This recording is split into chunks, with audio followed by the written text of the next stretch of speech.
Hello guys, garden লাভার YouTube চ্যানেলে আপনাদের সবাইকে স্বাগতম।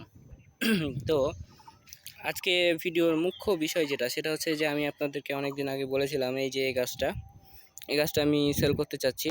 তো আপনারা যারা নিতে চান তারা আমার সাথে অবশ্যই যোগাযোগ করবেন। গাছটা দেখুন কতটুক ছোট একটা টবের মধ্যে লাগানো আছে। তো এই গাছ থেকে আর কি এই যে একটা ফল আপনাদেরকে ফুল দেখিয়েছিলাম, ফুল থেকে এই যে ফলটা মানে ফুলটা আর কি সেট হয়ে গেছে, মানে ফল সেট হয়ে গেছে আর কি। আবার যদি দেখা যায় তো এই যে এটারই গাছ, এই গাছের ওই যে মাথায় আবার দুইটা ফুল আসছে।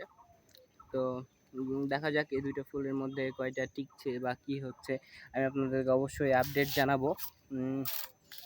যে ফুলগুলোর কি কন্ডিশন। তো আপনারা যারা এই যে গাছটি নিতে চাচ্ছেন বা আপনারা নেবেন, আপনাদেরকে কুরিয়ারের মাধ্যমে বাংলাদেশের যে কোনো জায়গাতে আমি গাছটা ডেলিভার করতে পারবো।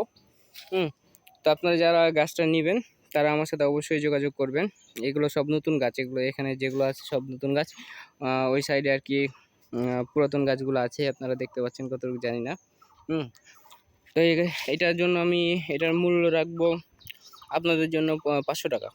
তো 500 টাকার মধ্যে আমি হচ্ছে যে এই গাছটা দিয়ে দেবো আপনাদেরকে। কুরিয়ার কস্ট আপনার নিজস্ব, কুরিয়ার কস্ট আপনার পড়বে কত টাকা পড়ছে সেটা আমি কুরিয়ার কস্ট সহ আর কি 100 টাকা হয়তো বা কুরিয়ার কস্ট পড়বে, দিয়ে মোট 600 টাকা হয়তো বা পড়বে।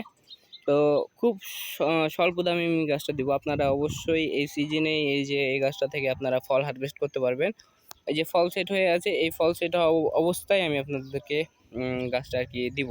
দুইটা ফুল আছে, হ্যাঁ ফুলগুলো হয়তো বা ঝরে যেতে পারে, মানে আমি ছুটিয়ে দিতে পারি। আর আপনারা যদি চান যে ওভাবে নেবেন, সেটা আমার এখানে এসে নিয়ে যেতে চাইলে দেখে সেক্ষেত্রে সেটাও নিতে পারেন। এটা হচ্ছে যে রেড ভ্যারাইটির একটা ড্রাগন ফ্রুট। তো এতটুকুই ছিল আমার ভিডিও। সবাই ভালো থাকবেন, সুস্থ থাকবেন, এবং কেউ যদি এই ড্রাগন গাছটা পুরো একেবারে ফল সেট হওয়া গাছ এই অবস্থাতে নিতে চান, তাহলে মাত্র 500 টাকায় আমি গাছটা দিয়ে দেবো। তো যোগাযোগের জন্য আমার সাথে যোগাযোগ করতে পারেন। আমার মোবাইল নাম্বার 015880627408। এই নাম্বারে আমার হোয়াটসঅ্যাপে আছে, হোয়াটসঅ্যাপে আপনারা নক করতে পারেন। তো ঠিক আছে, সবাই ভালো থাকবেন, সুস্থ থাকবেন। আসসালামু আলাইকুম।